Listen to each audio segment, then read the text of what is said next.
Salut les amis, bienvenue sur ma chaîne IFITEST, bonjour à tous. Alors il y a quelques temps, je vous avais présenté un amplificateur intégré de la marque Yota VX. Donc il s'agit du modèle SA40. Alors cet ampli délivre 2 fois 300 watts sous 4 ohms, ce qui est déjà pas mal. Et aujourd'hui je l'associe à un amplificateur de la même marque, le PA40.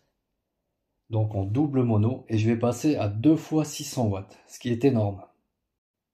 Dans cette vidéo, dans un premier temps, je vais vous présenter le modèle PA40 qui est ici. Ensuite, je vous montrerai comment le câbler pour passer en double mono. Et après, je ferai mes tests d'écoute. Alors concernant les tests d'écoute, je vais d'abord écouter le SA40 seul en tant qu'intégré, donc en stéréo, dans différentes pièces sur différentes enceintes. Et je le ferai ensuite en l'utilisant avec son ampli, donc avec le PA40. En double mono. Allez, c'est parti. Bon, bah maintenant c'est le déballage de l'amplificateur PA40 de la marque Yota VX. Alors, au niveau de l'emballage, il est bien emballé, comme le SA40 en fait, encapsulé dans des coques en mousse. On retrouve la notice qui est également en anglais. Et en allemand, je suppose.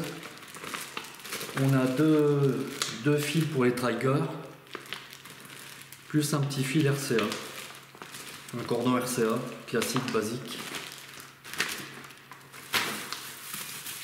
Et on a également les câbles d'alimentation, donc au format anglais, et je suppose qu'en dessous je vais retrouver celui au format européen. Je vais le sortir du carton et on va regarder ça de plus près.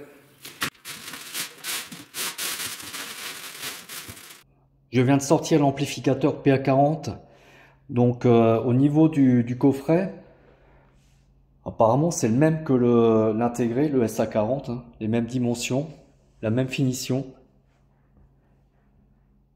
Au niveau du poids, on est à 10 kg, donc à peu près comme l'intégré, à quelques grammes près. Sur la face avant, donc on n'a pas d'afficheur, on va retrouver simplement un bouton marche-arrêt.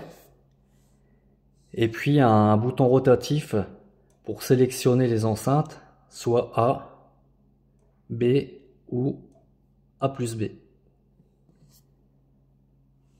Donc au-dessus, la grille est à jour également. J'aperçois le même transphotonique au milieu. On va passer maintenant à l'arrière de l'appareil. Donc nous voici sur l'arrière de l'appareil du PA40. Alors on retrouve l'emplacement pour la prise IEC, avec deux LED également qui indiquent la tension d'alimentation. Au-dessus, un interrupteur marche-arrêt. On va retrouver un double bornier pour les enceintes, donc A ou B. Au niveau des entrées, alors on retrouve pas mal d'entrées finalement, pour un ampli de puissance. Donc ampli in, le canal droite et le canal de gauche. Ici on a une première entrée symétrique, une deuxième, une sortie enregistrement. Donc là on a des dimmers in et out et des triggers in et out. Au niveau du bornier haut-parleur, c'est comme pour l'ampli intégré le SA40. Donc on va retrouver des fiches qui acceptent soit des fourches, soit du câble dénudé, ainsi que des fiches bananes en retirant les petits capuchons. On retrouve un sélecteur également qui sert à sélectionner l'entrée en fait qu'on va utiliser. Donc soit RCA, XLR1 ou XLR2. Et puis on retrouve le mode de l'ampli. Donc on peut le laisser en stéréo ou alors en mono. Dans ce cas-là, il va être bridgé et la puissance sera de 600 watts sous 4 ohms. Donc on va l'associer avec le SA40. Après, il faut faire un branchement un peu particulier, donc je vous montrerai quand je ferai le test.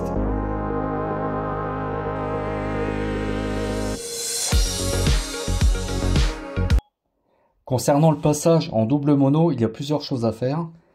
Alors déjà au niveau de l'ampli intégré, on doit commuter le sélecteur en bridge. Donc c'est ce sélecteur là, on le met sur bridge. On doit relier la sortie RCA pré-out vers le deuxième ampli. Donc voilà mon câble, je le suis. Et j'arrive au deuxième ampli. Donc là, sur l'entrée RCA.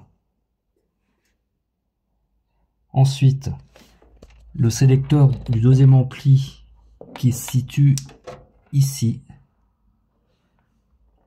Donc même chose, on va le mettre sur bridged. Donc là, on est pas mal. Ensuite, il reste à câbler les enceintes.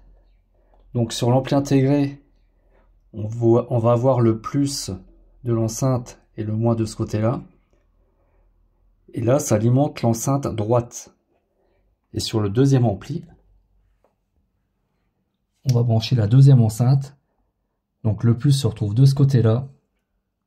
Et le moins de la deuxième enceinte est ici. Donc voilà pour le câblage en mode bridgé double mono. Sur l'amplificateur intégré, j'ai également connecté un câble Trigger. Donc c'est celui-ci qui va vers le deuxième ampli. Donc Trigger out de l'ampli intégré vers le deuxième ampli. Donc qui arrive ici, de ce côté-là.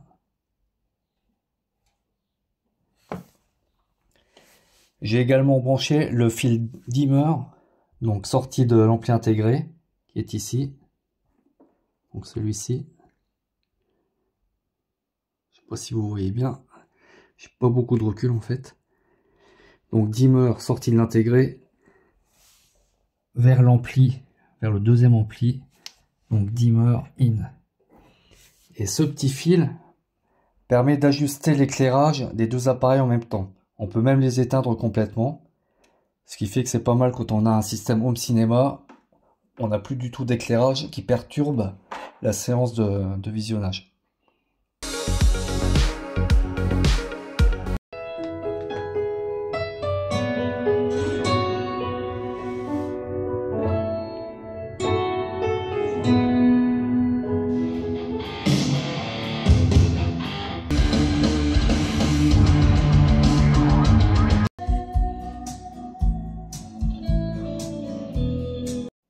En ce qui concerne l'écoute de l'intégré seul, je vous avais déjà donné mes premières impressions et je trouvais qu'il était relativement neutre. Donc c'est confirmé en fait, quel que soit le type d'enceinte, je le trouve neutre. Après, il n'empêche qu'il a une certaine rondeur, un peu comme les amplis Marantz. Alors ce qui m'a marqué, c'est surtout sa dynamique, donc avec une bonne réserve de puissance. Donc je l'ai testé sur mes enceintes triangles, sur les ellipsons également, qui sont assez difficiles à alimenter. Et puis sur les colonnes Q acoustiques qui sont ici. Donc en intégré seul, ça le fait très bien même. Donc au niveau de la puissance, il n'y a pas de souci. Il est très transparent. La scène sonore, elle est assez profonde, assez large et on a pas mal d'aération. Et j'ai utilisé son DAC également, donc le DAC intégré, et je trouve qu'il apporte une certaine douceur dans la musique. Je trouve également que cet ampli est polyvalent. On peut l'associer avec beaucoup d'enceintes, mais on peut le régler également. Donc on a un réglage de balance, de tonalité également. Donc ça se fait soit avec la télécommande, soit avec le sélecteur. Donc on peut agir sur les basses, les aigus, ainsi que la balance. Donc ce qui est quand même pas mal. Après l'écoute de l'intégré seul, je suis passé en double mono. Donc j'ai écouté ces amplis sur mes enceintes Q acoustiques, sur les colonnes Q acoustiques. Donc on retrouve la même signature sonore que l'intégré seul. Par contre, il y a des améliorations, alors notamment sur la dynamique. Au niveau de la dynamique, c'est plus rapide, c'est plus nerveux. Les haut-parleurs sont mieux tenus. Au niveau de la scène sonore, la séparation droite-gauche s'est améliorée. Ainsi que la profondeur et puis l'aération. Donc on est un cran au-dessus. Le fait d'ajouter un ampli, un bloc et de passer en double mono, l'écoute est vraiment un cran au-dessus.